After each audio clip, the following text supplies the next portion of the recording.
Okay, quick music disclaimer here. I do not own the rights to this music, which belongs to the rightful owner, who is the intoxicating mind of Dr. Frankenstein. So he made my intro and my outro, and I hope you guys enjoy. Check them out on Spotify and YouTube, and no copyright infringement is intended. Have a good day.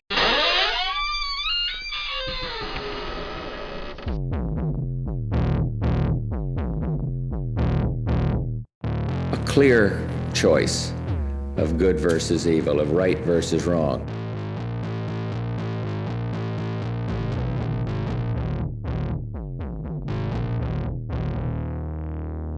Twisted Tales.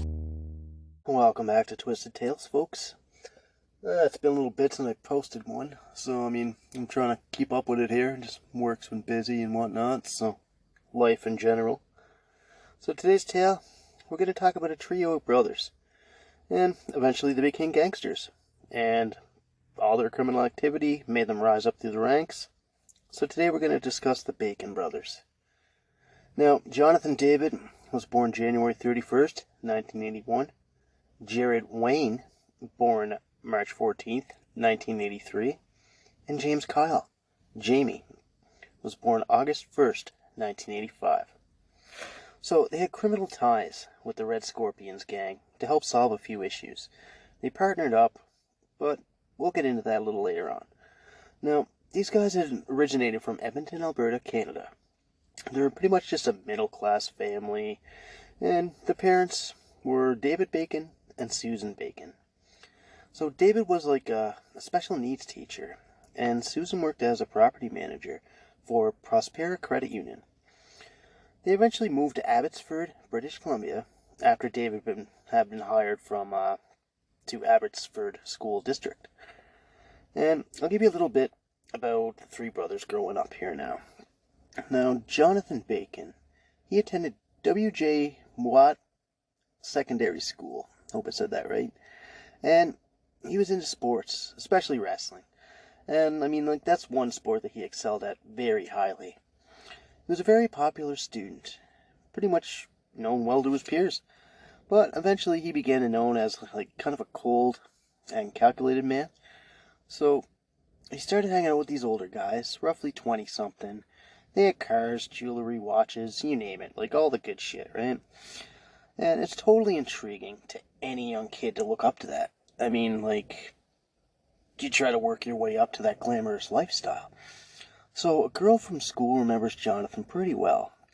Now, she's known as Stephanie, the whole identity thing, right? Now, she suspected him to be a drug dealer because all his money started coming out of nowhere, and she just assumed it was from drugs. Now, over time, he would start to mimic his new older colleagues, kind of just talking to them, talking like them, dressing to the nines, acting like a gangster. So out of the three brothers, Jonathan was actually considered the most normal of the three. And the other two were kind of labeled like bad news. And a girl from school, we'll call her Amy, she recalls Jonathan not like a bully or mean or anything, just kind of distant as he got older. Less friendly, more of a tough guy kind of guy, right?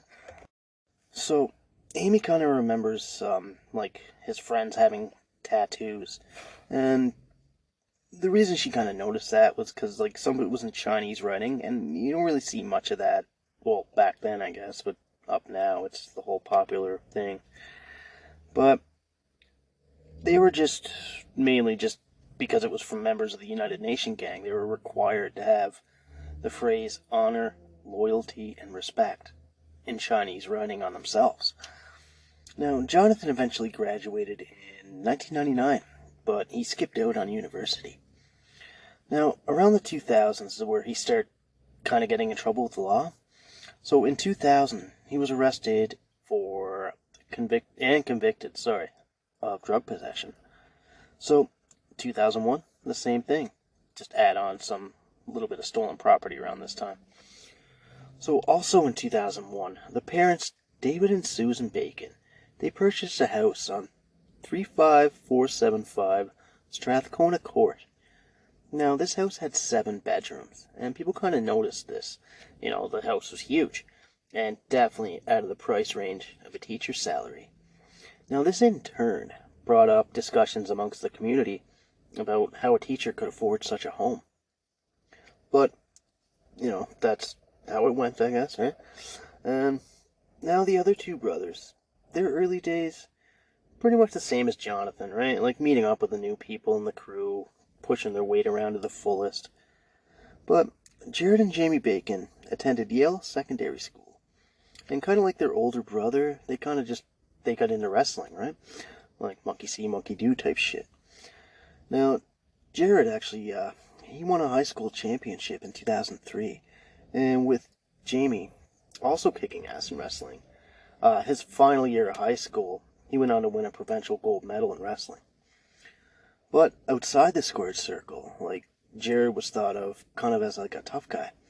And a girl who knew him, we'll call her Andrea, while Jamie was kind of thought of as a little bit of a jerk, immature, a tad over the top. And kind of like he just genuinely enjoyed pissing people off. Now, others were known to avoid him at all costs. Like, some people were scared of him, and he had, like, loose cannon ways and shit, right? But even though this guy was a teacher's son, some remember him to be very disruptive in class, and they couldn't even fathom how he acted, like, especially since his dad was a teacher. And eventually all 3 of the brothers started rolling up to school, like, nice clothes, jewelry, and big fancy cars. Everything that goes along with drug dealing, right? So, May 15th, 2001, Jamie had been arrested for assault, roughly when he was about 15 years old, but due to a court ban, not much is known about this incident. So a journalist who actually wrote a book about the Bacon brothers, his name was Jerry Langdon, and he pretty much just about how they didn't come from poverty. In fact, like, it had the exact opposite upbringing. Like, they didn't come from any abusive household. Their parents were very supportive. And as a matter of fact, just regular guys who thought they could get rich from drug dealing. But a man from school, actually, who knew the Bacon brothers, roughly in their 20s, we're going to call him Nelson. So this guy moved from Toronto to Abbotsford, and actually lived in Strathcona Court. He recalls their presence around the neighborhood kind of made everybody nervous, and nobody wanted to run into them because they're just wicked obnoxious and rude to everyone. But he especially remembers the father. Nice guy as he was, I guess, teacher and all that. He was extremely rude and aggressive, and some actually kind of thought, like, how'd this guy even become a teacher, right? Just the way he was acting. So Nelson also states that Jonathan was, like, the most reasonable of the 3 brothers. Jared just off trying to be a gangster with dark suits and sunglasses. And Jamie was just pretty much the size of a moose, but half as smart. Over time, the neighborhood was just totally dominated by the Bacon brothers. They started parking cars wherever they pleased, just like something at a Goodfellas. Loud parties went on forever. All the fun and excitement that went along with drug dealing eventually caught up to them, because the RCMP eventually started watching them. So the RCMP is like Royal Canadian Mounted Police. Now, they believe the Bacon brothers were working side by side with the United Nations gang. So the United Nations gang originated out of Vancouver, British Columbia. So growing up the ranks of the Canadian territory roughly in the early 2000s, they founded in Abbotsford and Chilliwack, BC. They were very active in the criminal underworld, pretty much from 1997 till now. So they started spreading out into the United States, and all their gang had various ethnicities. Now, becoming active in trafficking drugs, extortion, breaking and enterings, prostitution, bribery, even human trafficking. So they were pretty much into everything. Just some definitely bad news cats, right? So they got in deep with their leader. His name was Clayton Roche, and he was actually the founder of the United Nations gang. So in 2004, Jared was charged with attempted murder after a man was shot at the Fraser Valley Inn but the charges ended up being dropped as the victim he refused to testify. Maybe out of fear, but that was just dropped completely. So I'm going to go into the arrest of Jonathan Bacon here now. So, it's about 2005. Now, he ended up moving out of his parents' luxurious home. He ended up moving in with his girlfriend named Raylene Burton. Now, the neighbors on each side of Jonathan Bacon's rented home, they recall it being expensive as fuck. You know, cars coming and going all hours of the day, parked on the street, the driveway, and nothing but tough guys rolling out. So, that was a nice little thing to bring to the neighborhood. Now, Jonathan had been arrested for leading a break and entering into a marijuana grow-op. But with the unwillingness of the witnesses testifying against him, Jonathan was only convicted of possession and some stolen goods. So Jonathan then turned his interest to learning how to fly. So he started taking helicopter lessons from a man named Dustin Princess Hagen. So Hagen was a helicopter pilot who also worked with the United Nations gang. He was into smuggling drugs and whatnot. So Jonathan's interest in flying kind of wasn't for turning his life around, right? So he pretty much just did it so he can sell drugs and shit, right? But in 2005, Dustin actually had a helicopter crash, and it killed his girlfriend. And Jonathan actually learned about this, and he just ceased all helicopter lessons after the crash. Like, nope, not doing it. So, under surveillance by police, on the afternoon of August the 4th, 2005, there was a constable by the name of John Forster. He was advised that Jonathan Bacon was chilling in the car of a well-known drug dealer, and his name was Godwin Cheng. So, pretty ferocious guy, right? They moved in, they arrested both of them, and they found 8 ounces of pot, 15 ecstasy pills, 92 hits of methamphetamine, and $26,000 in cash inside Cheng's car. So when Bacon's girlfriend seen him getting arrested, Raylene Burton actually cruised away from the house and the scene. So her SUV kind of fled. But they found her a few blocks away from the house, and inside the SUV was $88,000 in cash. A search warrant for the property was actually obtained by police. They found 4 handguns, 2 semi-automatic, and the other 2 were automatic. A police scanner they also found, along with a police uniform that was found, but that was actually, they wore that to kind of help with the robbing of other drug dealers, right? Like, hey, we're the police, we're gonna come steal your shit, right? So October 25th, 2005, associates of the Red Scorpion gang, they were also with the Bacon brothers, so these guys kind of had ties with one Jamie Barron and Dennis Karbovanik. And they were uttering death threats, and they had weapons drawn. So this was like kind of at an altercation on Sandy Hill Road. So I'm going to go into a little detail on the Red Scorpions. Now, these guys are based out of British Columbia, founded in the 2000s, and with the Lower Mainland as their territory. So they also had like powerful allies, such as like the Hells Angels and whatnot, right? But with a lot of public incidents of gang violence in the Vancouver area, there's going to be a little bit of rivalry, even especially with the United Nations gang. But this would eventually lead to worsen, because like the Bacon brothers left the United Nations gang to join forces with the Red Scorpions crew. So on September 21st, 2006, a drive-by shooting occurred at Strathcona Court, which left Jonathan Bacon kind of wounded in the driveway. He had multiple gunshot wounds. Eventually, he recovered, and a lot of Jonathan's duties kind of fell upon Jamie. So December 7th, 2006, Jamie had attended a meeting at Castle Fun Park in Abbotsford. Eventually, a passerby that was walking through the park noticed that he had a gun, and he called police. So, police arrested Jamie, Randy Naker, and Barry Espelada of the Independent Soldiers Gang. So, also Dennis Karbovanik was there as well. And most of them were just Red Scorpions gang members. So it's sort of believed that the Hells Angels had the Bacon brothers join the Red Scorpions just to kind of bring the Scorpions control to be like a puppet gang. So they'd follow their orders, do their little jobs, do whatever they said pretty much. And the Red Scorpions gang were way more versatile than any other gang that they were used to. Like the founding member of the United Nations gang, Clayton Roosh, he'd been dismissive of the Bacon brothers, and he pretty much thought they were just errand boys.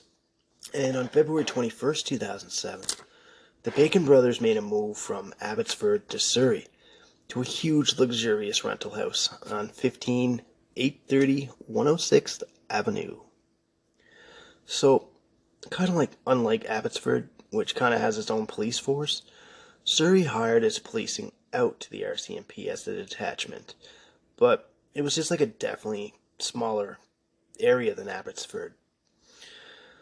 And this left kind of like an easier place to operate for them. You know, RCMP had like no local routes, and they were all posted at various spots. But April 13th, 2007, Jamie Bacon was in the process of parking his car in the driveway of his house, and he had his awesome little Corvette with him. That was actually turned into Swiss cheese by two gunmen. Jamie then jumped out of his car, he pulled out a Glock handgun, and he fired 4 shots at the would-be assassins. Eventually, they began to flee the scene. And Jamie was actually only slightly wounded from the attack, because he actually wore a bulletproof vest. But he was treated at the hospital, just due to a slight gash on his head. After the shootout, after him getting stitched up, police showed up to question Jamie, and he told the constable that it's just part of the lifestyle, and that he always rolled with a bulletproof vest whenever he went out. And he actually learned that a level 3 bulletproof vest was actually one of the best qualities around, after watching a TV documentary on it. So 2007 to 2009, all hell broke loose by a gang war. The Red Scorpions fought the United Nations gang, all the Hells Angels and the Independent Soldier gang were kind of just plain as smart, so they supplied guns to both sides. Now, the police response was greatly hindered on this, like most of the gang wars, everything like that, and the police force in the lower mainland were just grossly inept. And nobody came forward with information about the gang's activity, mainly because they were scared or whatever. And the lower mainland had a rep for being really callous, and nobody wanted to risk their lives coming forward with the info on this. You know, nobody wanted to talk about gang members or be threatened, anything like that. And the whole, no talking to police thing, the same thing happened in the Robert Picton case that I covered a while back. And nobody came forward with any info then, so it delayed Picton in being caught. And the same thing went on here. Nobody wanted to talk to police, and police went around to try to get this shit solved, and nothing happened there. And it's the same thing, but it's kind of different because it's two rival gangs, right? But, well, it's just a little weird thing, I guess. And in 2007, Edward Eddie Nearing, he was actually a founding member of the Red Scorpions gang. Now, he broke away from the gang to start his own, and he wanted to start this with Corey Jason Lau. Now, Corey was actually disliked by Jamie Bacon, because he refused to demand from Bacon. Jamie actually wanted him to pay $100,000 tax for the rights to sell drugs openly through Surrey, BC. In turn, just not to look weak, he actually wanted to kill Lau. And eventually, this was going to happen. And Jamie met with Corey at the McDonald's parking lot, and he threatened his life if he didn't pay the tax. So on October 17th, 2007, this was on the front page of the Vancouver News, actually. So this was a story of the Surrey 6 massacre. Now, on this day, 6 people ended up dead. They were found inside Unit 1505 at the Balmoral Towers in Surrey, BC. So there was 4 gang members being recognized. Edward Eddie Nairn, he was age 22. Michael Justin Lau, age 26. His brother Corey Jason Lau, age 22. And Brian Bartholomew, age 19. So this all spilled into the dispute about the drugs. So all this kind of went to blood. And these men owed the Red Scorpions the right to sell drugs in Surrey, but these men broke away to start their own gang. So, being initially founded by Lau, they were now exterminated in its entirety. So, the gang that the guy left to start were all dead because they wouldn't pay a fucking tax on drugs. So, there was also two other men that were found dead. And they'd actually been innocent bystanders. There was Chris Mohan. The poor guy was actually just living across the street from the 1505 unit. And Edward Schellingberg, he was just a witness to the massacre, and he died in all the turmoil. So it just sucks that, gang members are coming out and there's always innocent bystanders that get struck with their shit. So, and although Jamie Bacon, he wasn't present at the massacre, he was actually deemed the chief architect of it. And this was actually driven by his ego and his criminal code. So they knew who did it, but they just had to prove it. Now, Staff Sergeant Derek Brassington, he was at the Surrey RCMP, so he was assigned to lead the investigation of the Surrey 6 massacre. Now, this guy was known to be like a cop's cop, and he was the best detective in British Columbia at the time. But, the Mounties he was paired with were nothing but favorable. And the ones in charge with helping the case just ended up getting drunk at various bars and exotic dance clubs, hitting on witnesses and strippers, all that shit. And, not gonna lie, this nearly crumbled the Jamie Bacon case altogether. Even over time, the Crown actually kind of wondered what the hell was going on with the case. It was just getting sloppy. And, the two officers convicted at one point, they claimed the stress of the job actually made them incapable of rational thinking. Let's just own up to it, boys. You fucked up. You got drunk, you banged strippers, and you did it all on company time. So, get that into you, right? And Derek Brassington, even his superior officer, David Attu, he tried to seduce one of the girlfriends of one of the witnesses, and this actually caused the witness to break all ties with the agreement, and he didn't want to testify against Jamie Bacon. And the detectives in charge, it was just too much. They were all actually charged with fraud over time, and because they were actually billing the Crown overtime pay for drinking at bars and strip clubs, instead of going out and be like, hey, let's do this kick-ass job. No, let's just go get drunk and mess up the case. And, by the time all this went down anyway, the Bacon brothers become famous. They were just major celebrities, pretty much. That's kind of the status they had in the criminal underworld. Everybody looked up to them. Neighborhood, even, the lower mainland. Fans just pretty much bothered them everywhere they went. And it's not like they didn't try to, hide who they were or anything. And, it got to the point where a lot of people began dressing like them, cutting their hair, mimicking them, and they just wanted to be cool, right? So in early 2008, Clayton Lachey, he recruited two members of Calgary's Fresh Off the Boat Killers gang. Their names were Billy Lai and Troy Tran, so he hired two killers to kill the Bacon brothers. Now, as I mentioned just a second ago, how everyone dressed like them, try to be like them and mimic them. This kind of went down in a bad way. Now, on May 9th, 2008, a man who kind of resembled Jonathan Bacon, his name was Jonathan Barber, and he was actually a friend of Bacon, and he fixed stereos and shit, right? So he wanted him to work on his car to fix the radio. So as he had the car, he was driving down Kingsway Highway from Abbotsford over to Vancouver, and eventually he got caught up with another vehicle that tried to pass him. And the car was filled with a group of United Nations gang members. And they rolled up, and they were actually, the whole car was led by a professional wrestler and Iraqi gangster, Barzan Tilly Choli. And they were both seen in the vehicle. So as soon as they looked over and they seen him, oh shit, it's him, right? So they seen the lookalike guy, and they opened fire upon the vehicle, and they killed him instantly.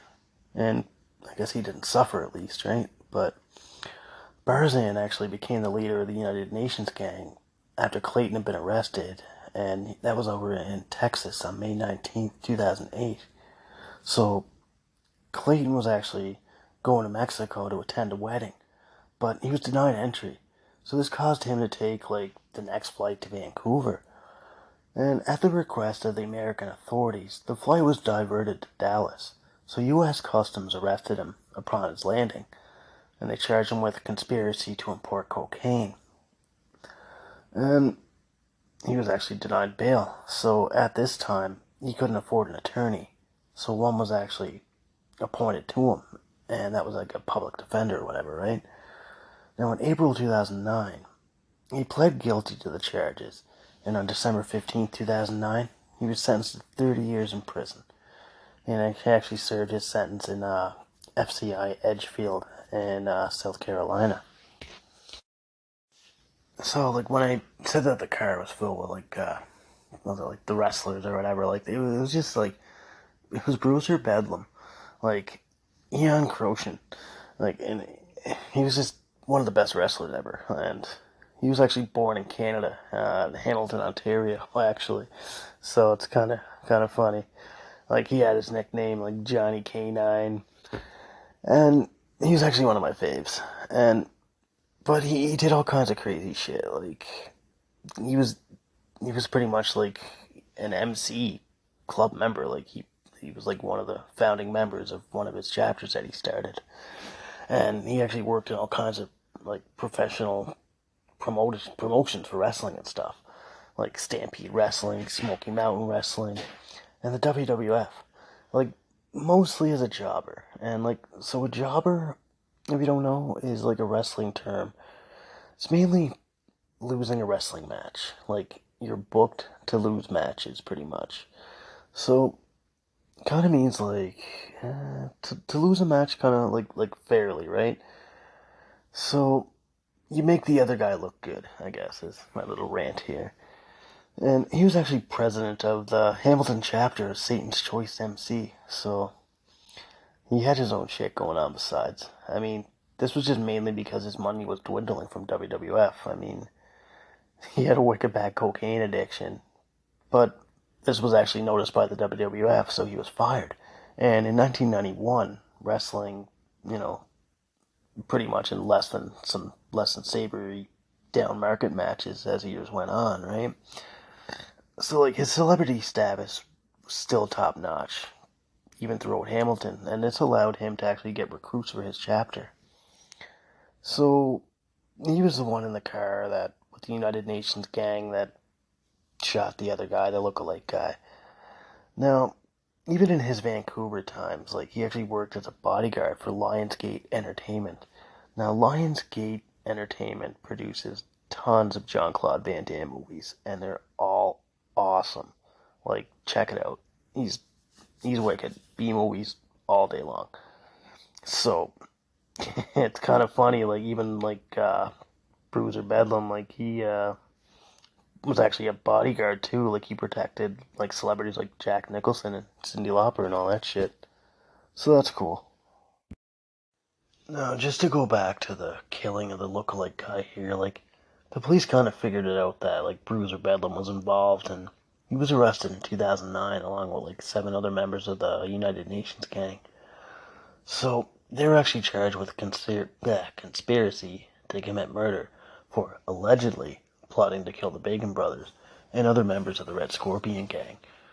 So on January 24th, 2011, Bruiser Bedlam was actually charged with first-degree murder in connection with the murder of Jonathan Barber.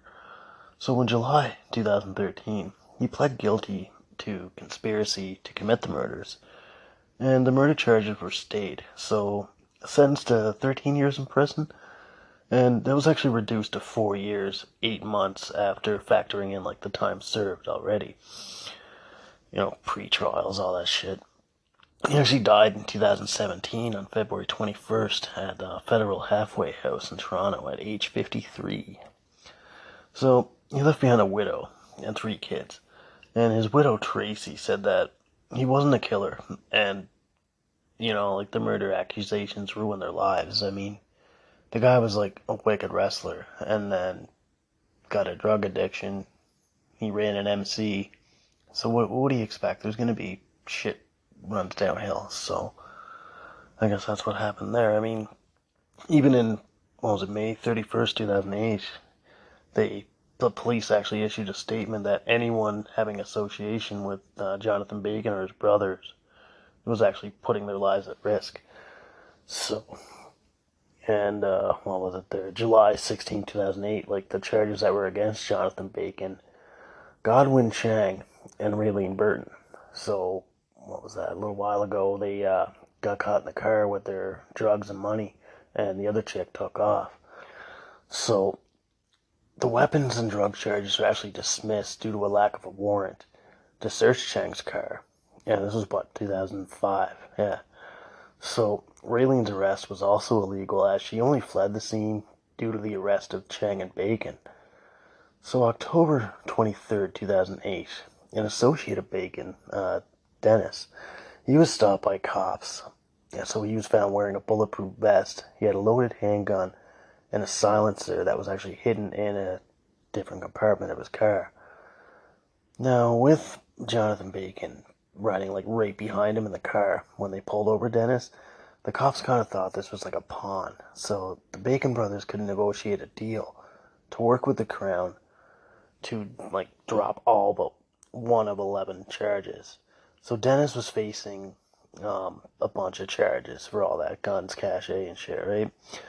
Now Jonathan Bacon, he kind of handed this over to Lyle Simpson of the Abbotsford Police, but this was on behalf of Dennis. Like they had this shit planned out.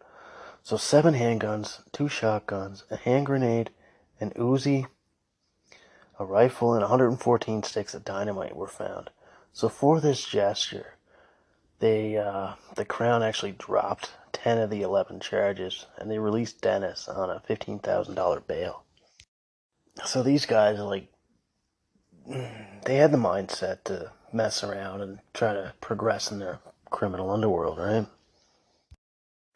Like, after the whole deal, like, the dropping of the charges, all that shit, eventually all this hit the media and even got on social media, and the Crown was actually accused of being too lenient on the Bacon brothers. So, one of the leaders of the United Nations gang, they kind of discussed plans back in, 2008. They actually wanted to have a helicopter drop a bomb on the Bacon brothers' home. But that plan kind of went to shit as, you get involved in the plot.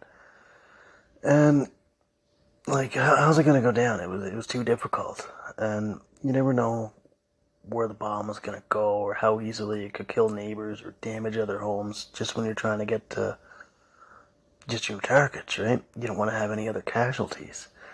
And another plan was actually thought up, but that was debunked too. But the gang wanted to actually use a military rocket launcher to pierce one of Bacon's armored vehicles. But that was actually impossible because you couldn't really buy a contraband rocket launcher. And even in, January 2009, now our old friends Tilly Choley and Billy Lai from the Fresh Off the Boat Killers gang, they were just shooting the shit outside a GM place, General Motors place. And this was actually outside a Lil Wayne concert. So they had intentions of killing the Bacon brothers, who were actually attending the concert.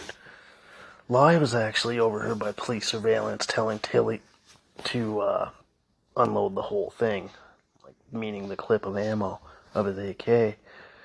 And if you saw the brothers, they were gonna be dead, but the police actually intervened and they actually grabbed the two, so they were promptly arrested before they could even try to kill them. Now, on January 16, 2009, the Abbotsford police actually answered a call that a few men had been seen carrying guns into Seven Oaks Shopping Center, and this was actually the 3 Bacon brothers. Now, no guns are actually found upon arrival or anything like that, but Jonathan was seen wearing a bulletproof vest. So, what's this? January 20th, 2009. This is around 3:50 p.m. Jamie Bacon was actually driving his Mercedes-Benz on the South Fraser Way when he stopped at a red light. So an SUV rolled up beside him with a group of men. They quickly opened fire on him. Now, 6 bullets were shot into the Benz, so causing him to run the red light, driving down the road at top speed.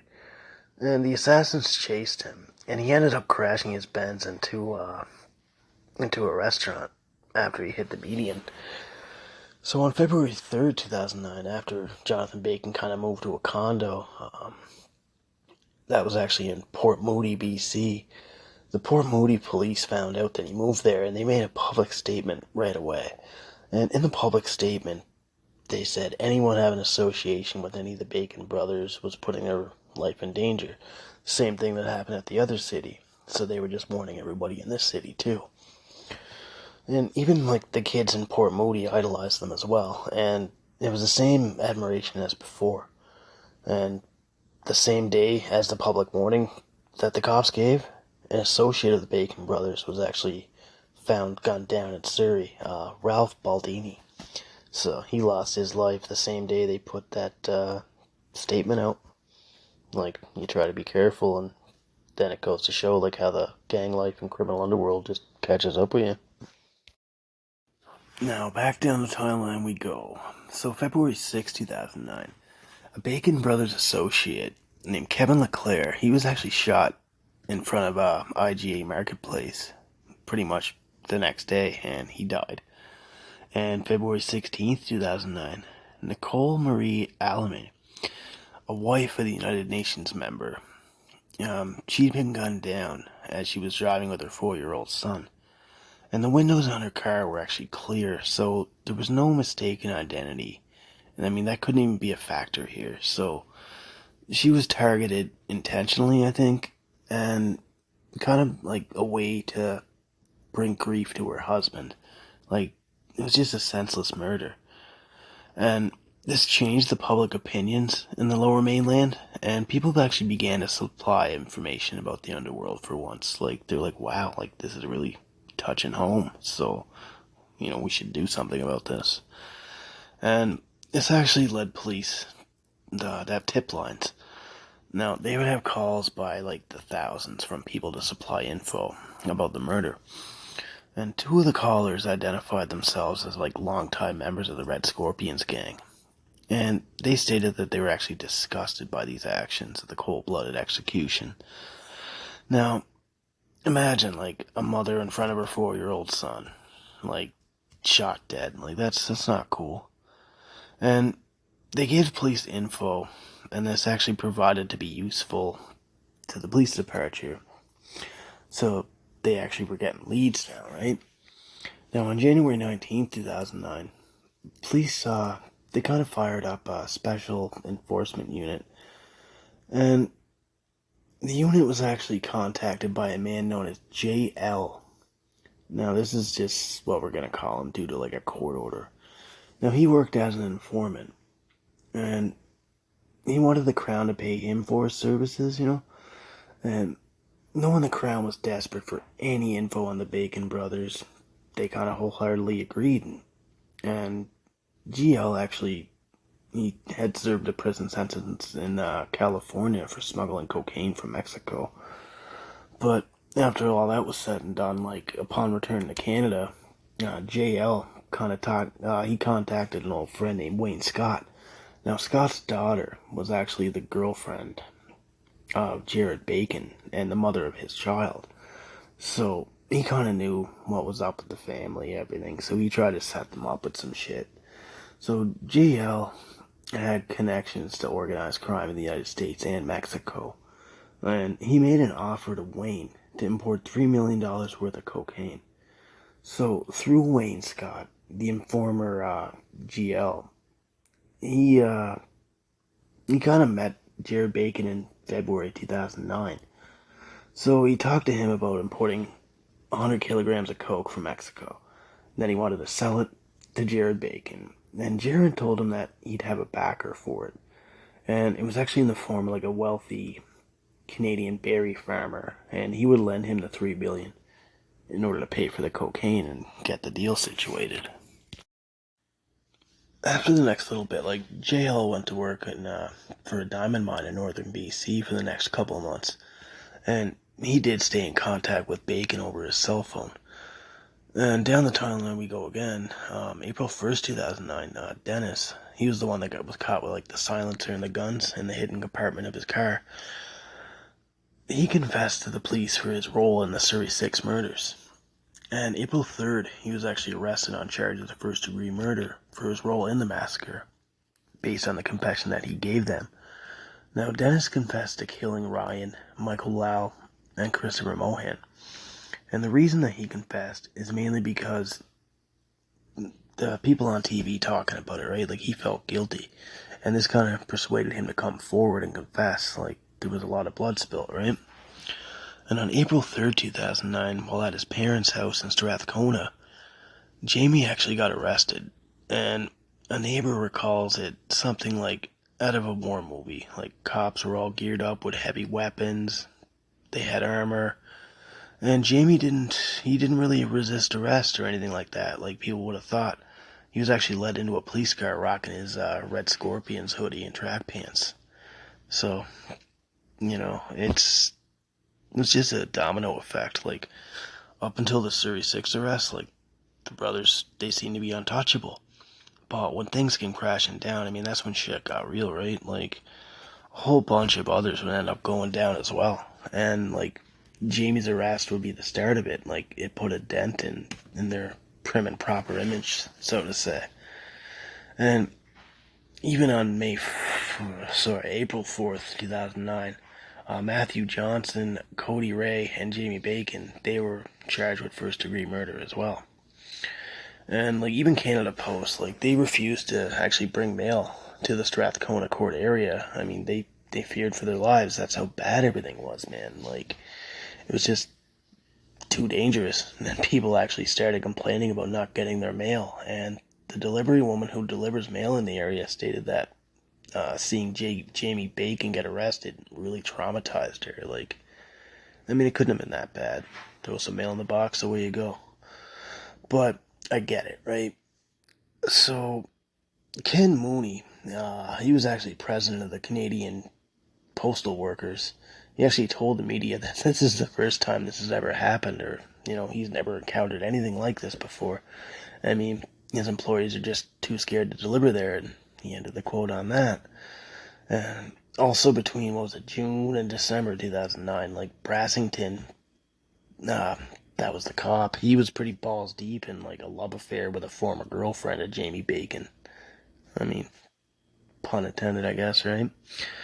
But we're going to call her Jane Doe number 1. So Brassington was actually charging the Crown overtime, like I mentioned prior, and he was paid to drink his face off and have relations with Jane Doe in luxurious hotels. So how do you think everybody felt about that when they found out about that? I mean, that's going to ruin your whole case, and you're supposed to be the main guy running it, right? The hotels that this guy would, like, take his hookers and shit to was, like, just mainly, like, Calgary, Montreal, Toronto, Victoria, BC, Halifax, Vancouver. And this was back in, like, June or December 2009. And like I said prior about this, like, the police misconduct by everything was, like, it was just almost ruined the whole Bacon case. So as a result of all this fuckery, like, police had to restart the whole case, which cost the Crown a ton of money. And this just wasted manpower, too. Like, it was just too much, so they restarted everything. And May 2nd, 2009, GL, that was the informant, he actually returned to the Lower Mainland, and he contacted Wayne Scott about details about the cocaine deal. So he wanted Jared to sample the coke before giving him the money. Now, remember, JL was, like I said, a police informant, and he had immunity. So Jared actually got arrested on a weapons-related charge in May, but he got out on bail. So JL had recorded evidence, and because he was wearing a wire, he was talking about importing the cocaine from Mexico, and GL tried to set Jared, like, kind of set him up to visit the warehouse. But Jared declined due to his bail conditions. Now, the backer of Jared's money, he actually abandoned the deal, just dead in the water. And Jared ended up being recorded by demanding GL to give him the coke on credit, and he'd pay him later. But at a meeting at the Wayne Scott's house, this was August 2009. Now, Jared, he kind of used a dry erase board to jot down messages with JL, but he spoke in between, so it wasn't all jotted down, but it was also recorded what he said, too. And another meeting at Scott's, this was August 13th, 2009, Jared spoke about the financing aspect of the deal while it was recorded on the wiretap. Jared kind of hated the idea of paying for the coke up front. I mean, you're not getting it arrived. Why would I pay for something that's not in front of me, right? And this kind of led to, like, financial combos from GL. Now, Jared interrupted him saying, like, we're not interested in, like, how you guys do things. And because the more that you tell me, the more that I kind of feel like this is a setup, and I'm kind of worried, right? And he wouldn't be much farther from the truth, because the guy was a fucking informant. So, August 26, 2009, GL actually phoned Wayne Scott and told him that he had 72 kilos of coke in his warehouse. But he bitched about Jared, saying that he's too cheap, and he demanded that he give him $300K worth of coke on spot, and he didn't like that.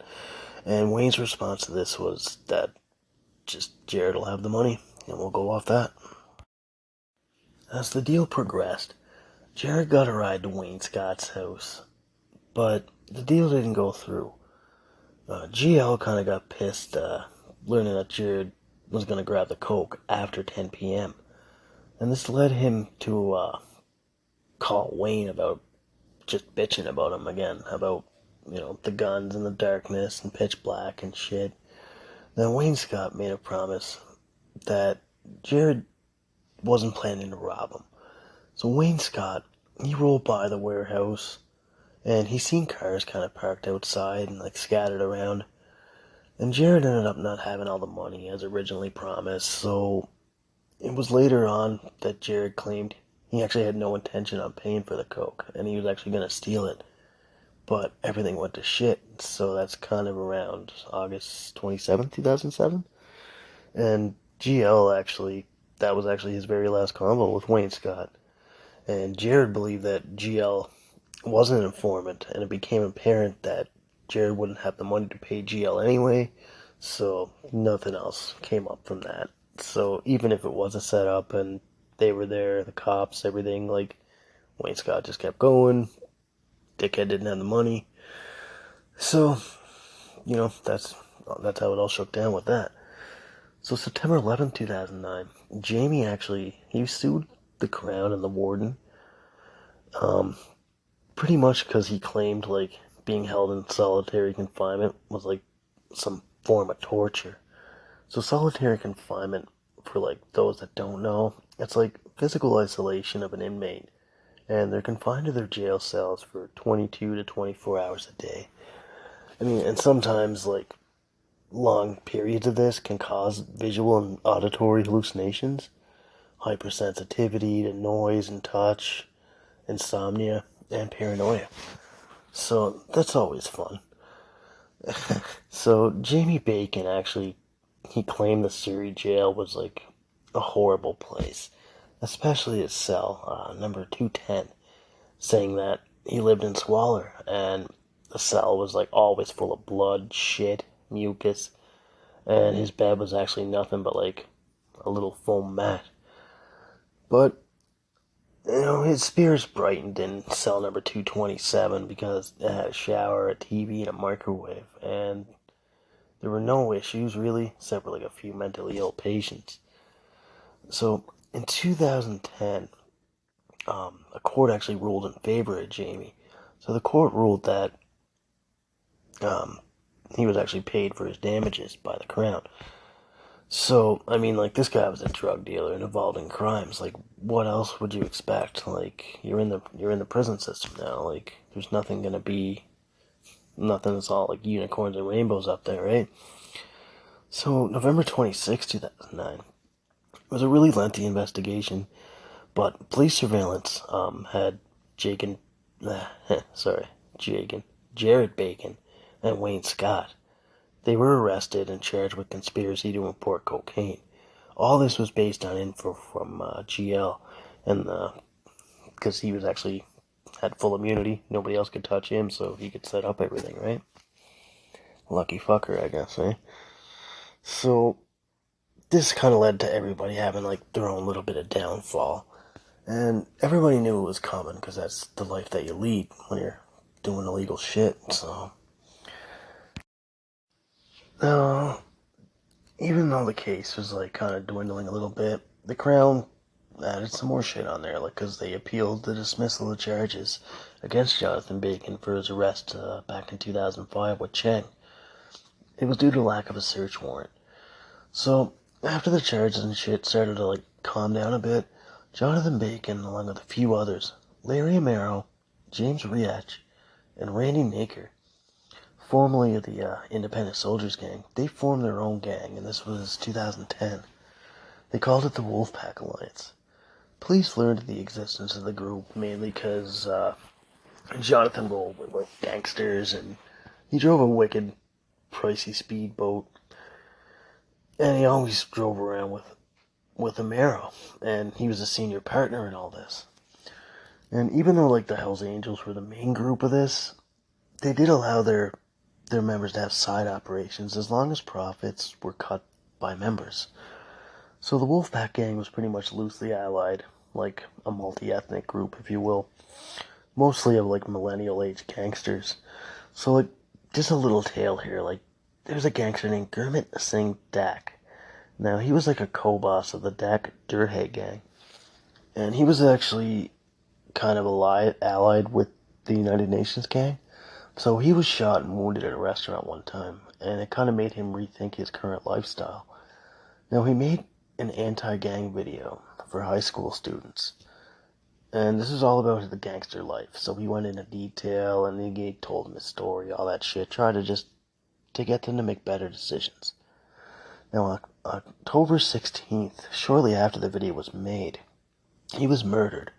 His body was found in the trunk of his BMW in Burnaby, and he was shot in the face. So I guess that he knew the lifestyle, everything, right? Now the younger brother of him, Dak, the younger brother of Dak, was named Severe Dak. Now he believed the Wolfpack Gang were responsible for his murder, so he wanted revenge and to avenge his brother. So he was going after Amaro, Riach, and Jonathan Bacon with full tilt. Police even thought that the Bacon brothers and them had ties to this murder as well, but they had insufficient evidence to verify the charges or whatever, right? Now, Severe hired 4 hitmen to go after the Wolfpack Gang, keeping in touch through text, which was mainly encrypted anyway, so nobody could see it but them. So the 4 men were Jason McBride, Michael Jones, he was from Vancouver, Jujar Kunkun, and Manjinder Mani Halran. So these are some pretty badass hitmen.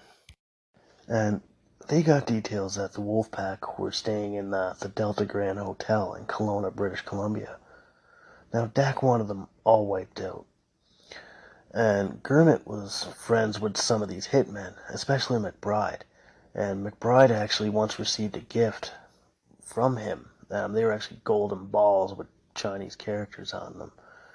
And McBride even attended his funeral. So this was like all business and personal. I mean, he was the one initially pushing the younger brother of Dak to revenge his brother. So on August 4th, 2011, Jonathan was murdered. And this was outside the Delta Grand Hotel around 2:45 p.m. Bacon's white Porsche was carrying about 6 people, and this was leaving the parking lot of the hotel. A group of 4 masked men rolled up carrying 4 AK-47s and opened fire on them. At least 30 shots went into the car, killing Jonathan Bacon, wounding Amaro, Lindsay Black. She was a woman also in the car. She took bullets through both her thighs. There was a 21-year-old waitress who was also clipped by bullets, Leah Hayden Watts. And poor girl, like a bullet actually hit her neck, severing her spinal cord, leaving her to be a paraplegic. And that's fucking terrible. Like, it's like even like our good buddy Jonathan here, like he took bullets to his left lung, his stomach, spleen, his left kidney, his bowel and bladder, and this caused him to be like spasmodic, and he fell out of the vehicle. He bled badly, and he lost all control of his bowels and bladder, and he died shortly after from massive blood loss, as the CPR, you know, attempts, they did nothing for him. After the attack, like, Larry Amaro was actually critically injured in the attack. He was a full-fledged member of the Hells Angels, actually. I mean, you know there are going to be repercussions for that. And Riak, he fled the scene bleeding and in panic, so he headed back to the Philippines, saying that Canada was actually too dangerous for him. Now, this was a major setback to the Wolfpack gang. Like, one of their main members was dead, another in the hospital, and another one dipped and never came back.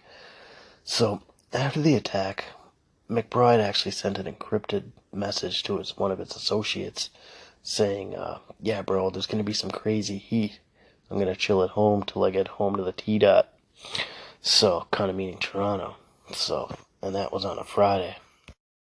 Now, January 17th, 2012, a man named Sandip Dippy Duhe. He was like a co-boss of the Dak Duhe group. The names in this. Now, he ended up dead, and he was actually leaving a Vancouver hotel. I guess it was revenge for the attack of the Delta Hotel murders. And Naker was actually shot dead outside a Starbucks in Port Moody on June 25th, 2012. Now, November 19th, 2012, Savir Suk Dak, he was the orchestrator of the murder plot with the Wolfpack gang, and he was murdered as well, also along with his bodyguard, Thomas Mantle. On January 14th, 2013, one of the gunmen that killed Jonathan Bacon, he was also killed. Dean Michael, he was charged with the killing of Duray and for being a hitman with the Wolfpack gang. 2018, Riak was actually convicted of drug trafficking in the Philippines, and he was sentenced to life imprisonment. Jason McBride, Jujar Kunkun, and Michael Hunter Jones were also charged with the shooting at the Grand Hotel that day. Now, May 1st, 2018, McBride made a plea bargain, and it was to second-degree murder for the attack. Kunkun Jones and McBride all stated that Severe Dak had hired them to kill the Wolfpack as revenge for his brother, Gurmit Dak. Now, I mean, let's get into the trials a bit. Like, let's start with Jared Bacon. So, after everything went down with, like, all the murders, everybody was pretty much winding down, getting caught. So, let's go back a bit to 2010. So, David and Susan Bacon, the parents to the three brothers, they put their house up for sale for $579,700. And it was advertised as the infamous Bacon House, and it sold in December 2010, and they moved to an unknown location. So during the 2011-2012 trial on the cocaine importing charges, Jared was all about the media, speaking to them quite frequently, and saying it was stupid that police were charging his girlfriend's father, Wayne Scott, as he claimed he was a victim in all this. And while on the stand, he openly admitted to, like, not following his bail conditions because they were a joke. He admitted to being a gangster, and he seen himself as a professional street fighter. He denied to the fullest that his parents were involved in the criminal shit, and he told the court that he had nothing to do with any of it. But wiretaps of convos from GL, they came out too, and this made Jared furious. So, because there were like all combos between Wayne Scott and GL about the parents' involvement, and this was also entered as evidence. So the Crown has stayed murder charges against 5 members of the UN gang.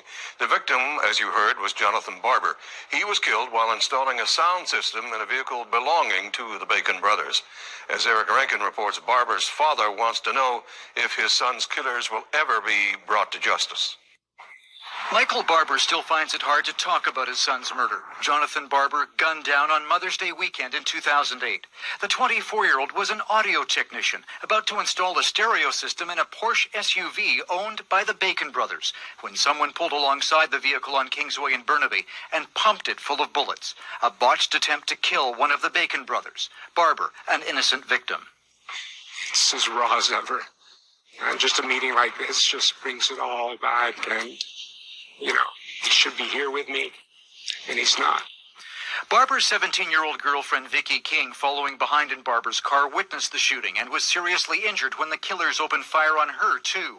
A year later, investigators were appealing for help from the public, promising justice in the case. Jonathan Barber was not involved in criminal activity. But in court today, the 5 members of the UN gang, including former head Barzan Tilicholi, made a plea deal, the Crown deciding it couldn't link the UN gang leaders to Barber's killing, staying the charges linked to that brutal attack. The evidence that will be put forward proceeding does not establish that any of these accused were directly involved in the death of Mr. Barber or the attempted murder in this case. Jonathan Barber's father says he understands the difficulties facing Crown, but I don't want to be feeling that way, and I don't want John's name to fade away. Michael Barber doesn't want his son's death to be forgotten.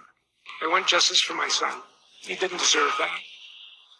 He was too good to deserve that. Late today, investigators pledged this case isn't over yet, pointing out one man, Corey Frankie Valley, is still charged with Barber's death. He remains at large. Still, 5 years after the case, police are asking anyone with information to come forward. Eric Rankin, CBC News.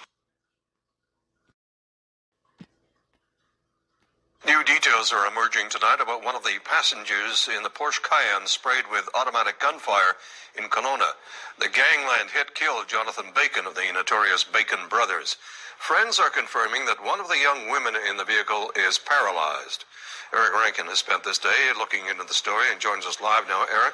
Well, Tony, the reverberations from Sunday's targeted hit continue to be felt, police having to brace for a potentially volatile gang funeral, and at least one of the female victims left to pick up the pieces of a life altered forever. 21-year-old Leah Hayden Watts of Maple Ridge is now paralyzed from the neck down, a bullet shattering 2 vertebrae. Her friends writing on social websites, "Leah's a quadriplegic. I am so heartbroken. We're all here for you, babe. Stay strong. You'll get through this. And life isn't effing fair." Hayden Watts was one of 5 people in this luxury SUV, sprayed with bullets Sunday in a targeted hit. Killing Red Scorpions founder Jonathan Bacon, critically injuring Hell's Angel Larry Amaro, and wounding a member of the Independent Soldiers.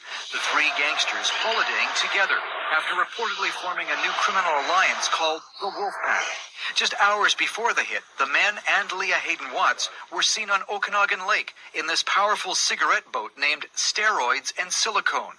Gang investigators say some young women just aren't getting the message. The paradigm has now shifted. They're no longer off limits. They're now potentially targets. As the hunt for gang rivals responsible for the hit intensifies, fear of tit-for-tat retaliation grows, and police are bracing for Jonathan Bacon's yet-to-be-announced funeral, a mass gathering like this one a few years ago that can bring out mourners and mobsters. We understand emotions are very high, and we recognize that, but we also say keep those emotions in check and be supportive of the family if that's your intention, but we're also sending a message to others that may not be so supportive of the individual or the individuals that are attending, that simply this is not the time and place to be here, and if you are, the police will deal with you. Mourners can expect to be photographed, police promising a significant presence. There is an element of intelligence gathering, absolutely. Eric, do we know anything else about the woman in the Porsche SUV? Well, we can now confirm something that was rumored. The paralyzed young woman, Leah Hayden Watts, is the niece of Haney Hell's Angel member Mike Spike Hayden. In fact, there are at least a couple of Haydens in that Hell's Angel chapter. There was also a second woman less seriously wounded in Sunday's hit. Lindsay Black is said to be recovering in satisfactory condition, but no word on why both were hanging out with Jonathan Bacon. Tony? Thank you, Eric. Now, with all the court shit, there was actually a wiretap call on October 18th, 2011 that was actually played as court evidence. So, Wayne Scott was talking about Susan and David being deeply involved in the cocaine deal. So the Crown Attorney who had prosecuted Jared back in 2011 and 2012, he was named Peter LaPrairie, and he said your mom and dad knew exactly what they were doing as they were present.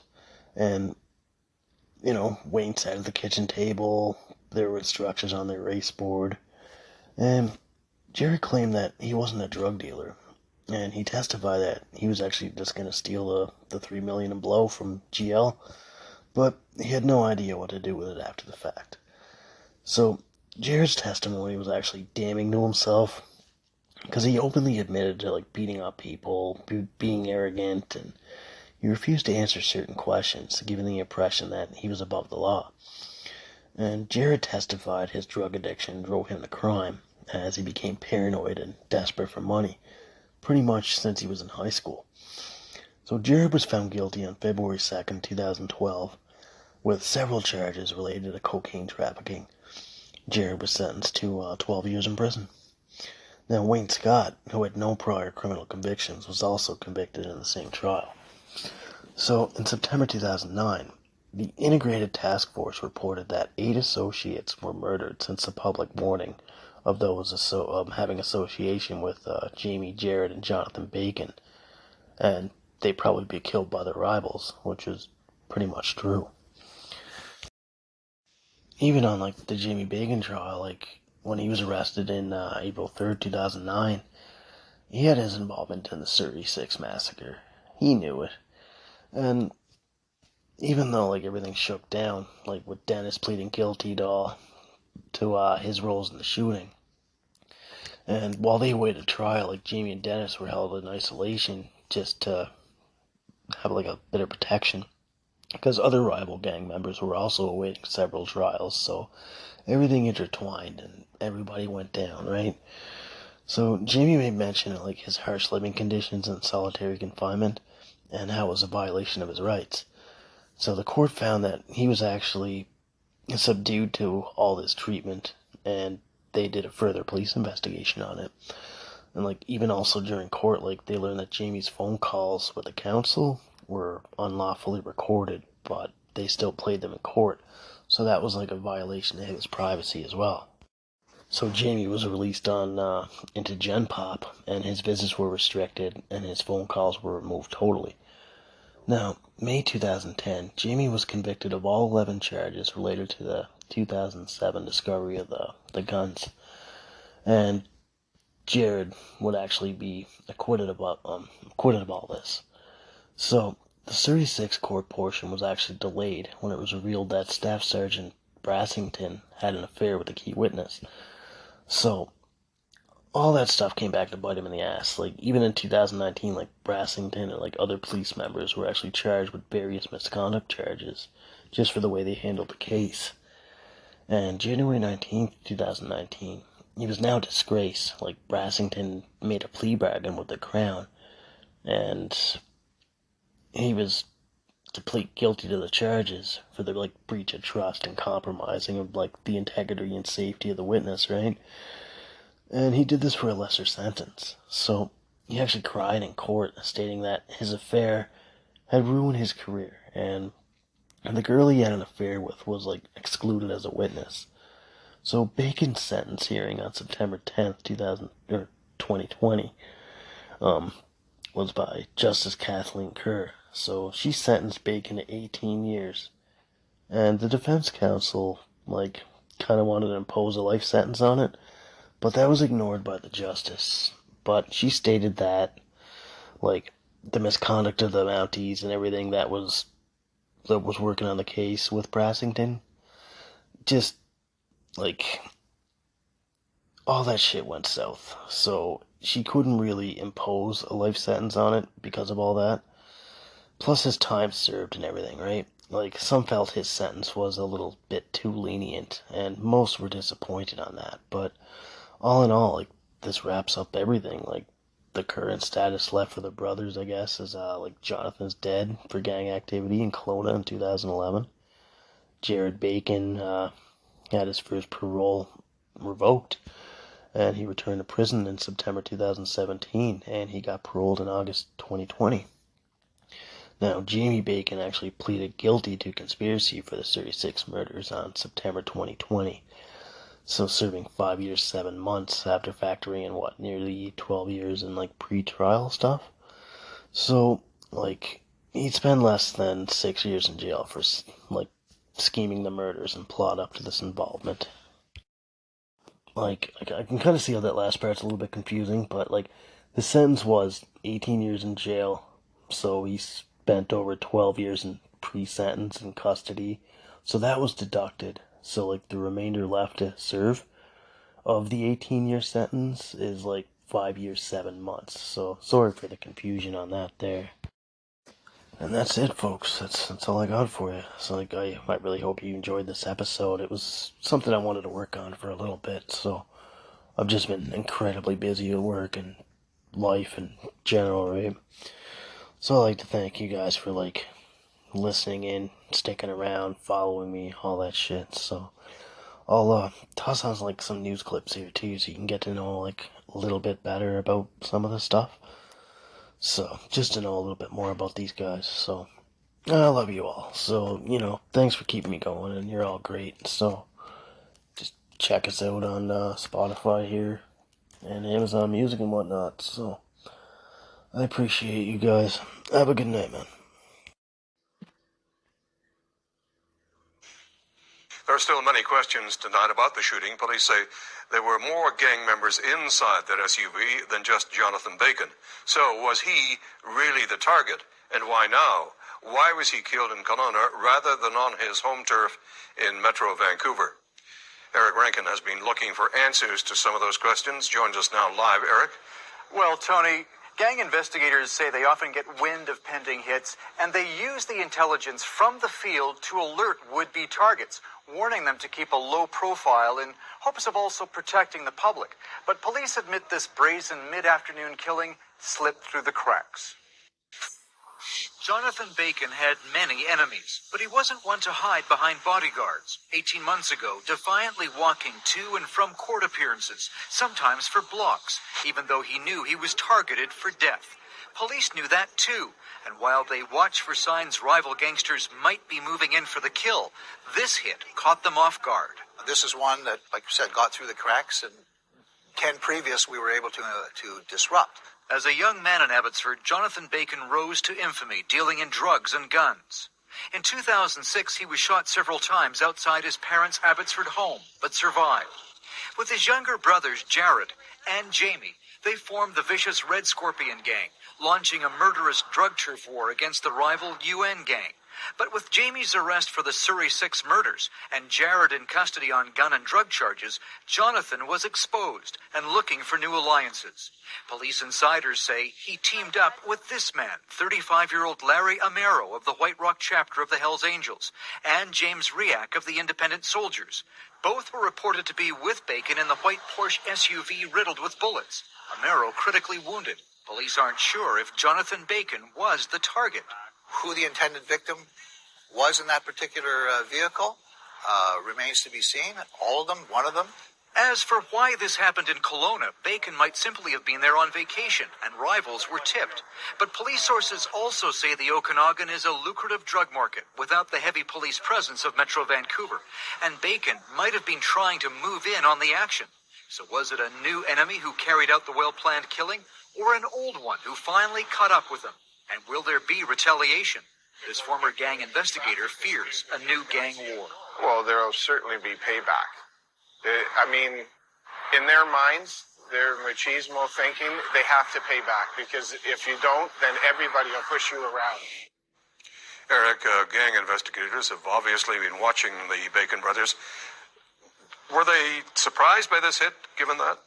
Not surprised by the timing, but surprised by the murder itself. They figured it was merely a matter of time. To quote one police officer on the gangsters and the life they lead, you hunt, and sometimes you're hunted. Tony? All right, Eric, thank you. One of Metro Vancouver's most notorious gangsters was handed a stiff prison sentence today. Jared Bacon was found guilty for trying to smuggle millions of dollars worth of cocaine into Canada. As Alan Waterman explains, it marks the end of a long chapter in BC's gang war. Here at BC Supreme Court, Jared Bacon strolled into the fifth-floor courtroom in his red jail clothes with an attitude of casual confidence. Not what you'd expect from someone about to face many years in prison. Jared Bacon was convicted last February of conspiring to traffic cocaine. He was caught in a sting operation where a police operative convinced Bacon to purchase $3 million worth of cocaine. Bacon's lawyer called it entrapment. The judge didn't buy it. In the end, Justice Austin Cullen looked at Bacon's lack of remorse and the fact that he was already out on bail when he committed this offense, and he handed him 12 years. After time served, that came down to 7 years, 2 months. When asked if he wanted to address the court, Jared Bacon simply shook his head and muttered no. The judge said between what he called the 29-year-old's enabling family circumstances and Bacon's 10-year-long criminal record, he didn't have much optimism for rehabilitation. The gang cops who took down Bacon were smiling today. Am I pleased? I would never second-guess the Associate Chief Justice, but I am pleased. Jared is just one of 3 Bacon brothers that ran a group of gangsters out of Abbotsford for more than a decade. That reign now appears to be over. Last year, the oldest, Jonathan Bacon, was gunned down in Kelowna. The youngest, Jamie Bacon, is in custody facing murder charges, part of the Surrey 6 gang-style executions. And now there's Jared. Where are they? They're in jail or dead. And I guess that's the ultimate message. If one wants to follow this track for a career, those are your real options. This case isn't quite finished. Bacon's co-conspirator and former father-in-law, Wayne Scott, will find out his sentence next month.